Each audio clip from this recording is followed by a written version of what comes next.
नमस्कार, आप देख रहे हैं द न्यूज रूम 24 आवाज और मैं हूं पवन शर्मा। चुनाव आयोग कुछ ही दिनों में बड़गाम और नगरोटा विधानसभा उपचुनावों की घोषणा कर सकता है। बड़गाम विधानसभा यहां से जम्मू कश्मीर के मुख्यमंत्री उमर अब्दुल्ला जीत कर आए थे। गांदरबल से भी जीते थे, 2 जगह पर उन्होंने चुनाव लड़ा था, लेकिन बड़गाम सीट को उन्होंने 21 अक्टूबर को छोड़ दिया था। वहीं दूसरी ओर बात करें तो नगरोटा विधानसभा, यहां से भारतीय जनता पार्टी के कदावर नेता देवेंद्र सिंह राणा जीते थे, लेकिन 31 अक्टूबर को उनका निधन हो गया था। उसके बाद यह सीट वैकेंट हो गई थी। अब इन दोनों जगह पर चुनाव होने हैं। जो चुनाव आयोग के सूत्रों का कहना है कि अगले 1-2 दिन यानी सोमवार या मंगलवार के बीच में चुनाव आयोग, या तो कहें कि अगले हफ्ते में चुनाव आयोग इन दोनों सीटों पर उपचुनाव की घोषणा कर सकता है, क्योंकि 20 अप्रैल से पहले इन दोनों सीटों पर चुनाव करवाने हैं। जम्मू कश्मीर विधानसभा के जब चुनाव हुए थे तो जम्मू कश्मीर के मुख्यमंत्री उमर अब्दुल्ला, उन्होंने 2 जगह पर चुनाव लड़ा था, एक बड़गाम में, एक गांदरबल में। देवेंद्र सिंह राणा जो भारतीय जनता पार्टी के कदावर नेता थे, इन्होंने नगरोटा विधानसभा से चुनाव लड़ा था। अब दोनों सीटें खाली हैं, बड़गाम और साथ में नगरोटा। तो 20 अप्रैल से पहले इन दोनों सीटों पर चुनाव होने हैं और जम्मू कश्मीर चुनाव आयोग ने इसकी तैयारी भी पूरी कर ली है। सिर्फ इंतजार है डेट अनाउंस होने का कि चुनाव कब होंगे।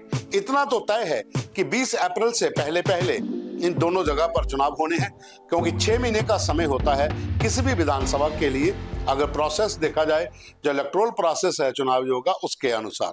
अब इन दोनों सीटों के ऊपर उम्मीदवार कौन होंगे ये अपनी अपनी पार्टियां सब तय करेंगी। लेकिन बड़गाम के बाद अगर हम बात करते हैं नगरोटा विधानसभा इस समय बहुत ज्यादा चर्चा में है। बड़गाम में इतनी चर्चा नहीं है। बड़गाम में इतना माना जा रहा है कि उमर अब्दुल्ला के साहबजादे वहां पर अपनी किस्मत आजमा सकते हैं, लेकिन वो थोड़ा सा नर्म दिख रहे हैं। उमर की ओर से कोई भी ऐसा बयान जहां कोई ऐसे संकेत नहीं मिले हैं। लेकिन नगरोटा विधानसभा जो है वो इस समय चर्चा में है, क्योंकि स्वर्गीय देवेंद्र सिंह राणा की पुत्री देवयानी, वो इस सीट के ऊपर दावेदारी ठोक रही है और भारतीय जनता पार्टी की ओर से कुछ हद तक उनको हरी झंडी भी मिल चुकी है। वो लगातार अपने एरिया में चुनाव प्रचार में जुटी हुई है। दूसरी ओर जम्मू के सांसद जुगल किशोर शर्मा, उनके भाई, वो भी वहां पर अपनी ताल ठोक रहे हैं, क्योंकि नंद किशोर शर्मा भी पिछले काफी समय से नगरोटा विधानसभा में सक्रिय हैं और उन्होंने चुनाव भी लड़ा था। लेकिन पिछली बार देवेंद्र सिंह राणा के साथ मिलकर उन्होंने भारी मतों से ये जीत देवेंद्र सिंह राणा के लिए की थी। अब वो खुद मैदान में है। अब निर्भर करता है कि भारतीय जनता पार्टी देवयानी राणा को टिकट देती है या फिर नंद किशोर को। लेकिन इसी बीच में एक और कैंडिडेट जो ऑल जे&के पंचायत कॉन्फ्रेंस के प्रधान है, अनिल शर्मा, जो भारतीय जनता पार्टी से जुड़े हुए हैं, काफी पुराने नेता हैं, उन्होंने भी अपनी ताल ठोक दी है। जगह जगह पर वो भी बैठकें कर रहे हैं, रैलीज कर रहे हैं, और उनका यहां तक कहना है कि अगर भारतीय जनता पार्टी उन्हें इग्नोर करती है तो वह इंडिपेंडेंट कैंडिडेट भी हो सकते हैं। तो भारतीय जनता पार्टी के भीतर लड़ाई है। 3 कैंडिडेट इस समय भारतीय जनता पार्टी के मैदान में हैं। जब भी चुनावों की घोषणा हो तो आप समझिएगा ये 3 कैंडिडेट हैं। पार्टी 2 में से एक का डिसाइड करेगी, लेकिन तीसरा कैंडिडेट जिसने साफ कर दिया है कि वो मैदान में आएगा ही आएगा।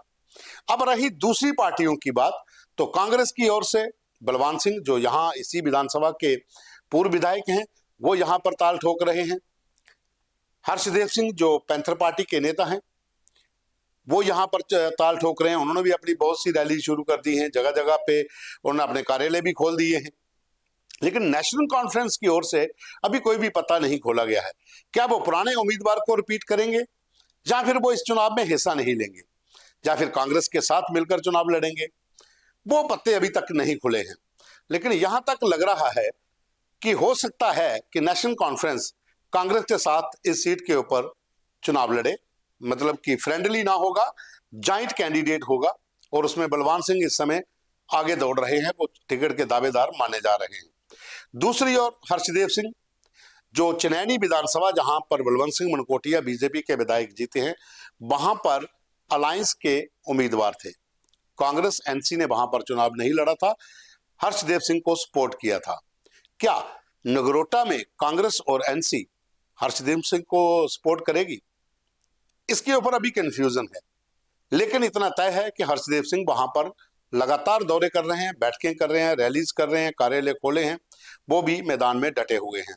दूसरी ओर भारतीय जनता पार्टी की बात करें, जैसा मैंने पहले कहा, 3 कैंडिडेट, 2 तो भारतीय जनता पार्टी के खाते में है कि दोनों में से किसको टिकट देनी है, और तीसरा कैंडिडेट अनिल शर्मा जो सरपंच भी रहे हैं और आलजीएन के पंचायत कॉन्फ्रेंस के चेयरमैन हैं, उन्होंने भी अपनी ताल ठोकी है, वो भी लगातार बैठकें कर रहे हैं। अब नगरोटा जो चर्चा में है, इसमें कौन कैंडिडेट होगा वो तो समय बताएगा, लेकिन इतना जरूर है कि अब मार्च महीना चल रहा है, तो 20 अप्रैल से पहले पहले चुनाव होने हैं, तो सभी कैंडिडेट दिन रात वहां पर दौरे कर रहे हैं। कांग्रेस की ओर से बलवान सिंह दौड़ रहे हैं, तो नेशनल कॉन्फ्रेंस की ओर से अभी तक पत्ते नहीं खोले गए हैं, जैसा मैंने पहले बताया। अब हम बात करते हैं कि नगरोटा की जो पूरी टोपोग्राफी है, पहाड़ी इलाका है, मैदानी इलाका भी है। अब इसके बीच में बहुत सी पंचायतें जो हैं वो डिलिमिटेशन के बाद अलग अलग जगह पे हैं। कोट भरवाल का बहुत सा इलाका जो है, वहां पर भी बहुत सी पंचायतें इस विधानसभा के अंदर आती हैं। उसके साथ मानसर का इलाका है, उसके साथ बहुत से और इलाके हैं, जिन इलाकों में पहाड़ी इलाका जो है वहां की पंचायतें भी हैं। अगर हम बड़गाम की बात करते हैं, तो बड़गाम में जिस तरह से पहले माना जा रहा था कि कोई शिया नेता इस मैदान में आ सकता है, और दूसरी ओर पीडीपी के वहां पर जो नेता हैं जिन्होंने पहले चुनाव लड़ा था वो भी मैदान में है, तो वहां पर टक्कर एनसी और पीडीपी के बीच हो सकती है। अब ये देखना होगा क्या कांग्रेस वहां पर चुनाव लड़ती है या एनसी को सपोर्ट करती है, क्योंकि कांग्रेस जम्मू कश्मीर में इस समय सरकार का हिस्सा है। भले ही उनका मंत्री कोई नहीं है, लेकिन सरकार को पूरा समर्थन है, सरकार में उनके विधायक शामिल हैं। तो अगर बड़गाम में फ्रेंडली हो जाता है, वहां पर अगर ये सपोर्ट करते हैं, तो नगरोटा में फिर नेशनल कॉन्फ्रेंस को कांग्रेस को सपोर्ट करनी होगी। अगर उमर अब्दुल्ला के साहबजादे इस मैदान में आते हैं चुनाव लड़ने के लिए, तो फिर ये गठबंधन बहुत जरूरी हो सकता है, क्योंकि बड़गाम सीट जीतने के लिए पूरा जोर लगाया जाएगा और कांग्रेस की सपोर्ट वहां पर चाहिए, क्योंकि अपोजिट में पीडीपी के वरिष्ठ जो नेता हैं वहां पर, जो पहले चुनाव लड़ा है, जिन्होंने कदावर नेता है, वो मैदान में है। अब ये देखना होगा कि बड़गाम के बाद अगर हम नगरोटा की बात करें, तो नगरोटा में भारतीय जनता पार्टी किसे टिकट देती है। हालांकि अगर देखा जाए तो इस समय देवयानी राणा एक सशक्त वहां पर कैंडिडेट हैं, लेकिन नंद किशोर शर्मा जो जुगल के भाई हैं, वो भी कदावर नेता हैं, वो भी ग्राउंड से जुड़े हुए हैं, बहुत साल पहले से वो इस इलाके में काम कर रहे हैं। और तीसरे अनिल शर्मा जो कि आलजीएन के पंचायत कॉन्फ्रेंस के चेयरमैन हैं, उन्होंने भी अपनी जमीनी सतह के ऊपर पकड़ मजबूत बनाई हुई है। अब वो भारतीय जनता पार्टी के पाले में गेम है कि किसे टिकट देते हैं। अगर हम कांग्रेस एनसी का गठबंधन की बात करते हैं, तो अगर बड़गाम में वहां पर कांग्रेस सपोर्ट करेगी, तो यहां पर जाहिर सी बात है कि नेशनल कॉन्फ्रेंस कांग्रेस को सपोर्ट करेगी। तो नेशनल कॉन्फ्रेंस का भी नगरोटा में बहुत बड़ा जानादार है। देवेंद्र सिंह राणा जब नेशनल कॉन्फ्रेंस में थे, तो उन्होंने इस इलाके में नेशनल कॉन्फ्रेंस का एक मजबूत वोट बैंक तैयार किया था। हालांकि जब वो भारतीय जनता पार्टी में शामिल हुए, तो अधिकांश वोट बैंक जो है उनके साथ शिफ्ट हुआ था, लेकिन नेशनल कॉन्फ्रेंस का अपना बहुत बड़ा कैडर इस विधानसभा में है। अगर नेशनल कॉन्फ्रेंस कांग्रेस को सपोर्ट करती है, तो कांग्रेस का जो उम्मीदवार है वो भारतीय जनता पार्टी को कड़ी टक्कर देगा, लेकिन बीच में है हर्षदेव सिंह, मामला त्रिकोणीय हो जाएगा, और उसके बाद इंडिपेंडेंट भी 1-2 निकल कर आएंगे जो मैदान में होंगे। पीडीपी भी अपना कैंडिडेट जरूर देगी इस इलाके में, क्योंकि यहाँ पर उनका भी वोट बैंक थोड़ा बहुत है। तो अब देखना ये होगा कि पार्टियां किसे तय करती हैं। लेकिन अगर हम चुनावों की बात करें, तो चुनाव आयोग इसी हफ्ते, जो सोमवार से हफ्ता शुरू हो रहा है, इसमें इसकी घोषणा कर सकती है, क्योंकि 20 अप्रैल से पहले पहले चुनाव करवाने हैं। अब इंतजार होगा कि चुनाव आयोग कौन सी डेट इसके लिए अनाउंस करता है, जब बड़गाम और नगरोटा में उपचुनाव हों। अभी के लिए बस इतना ही। धन्यवाद।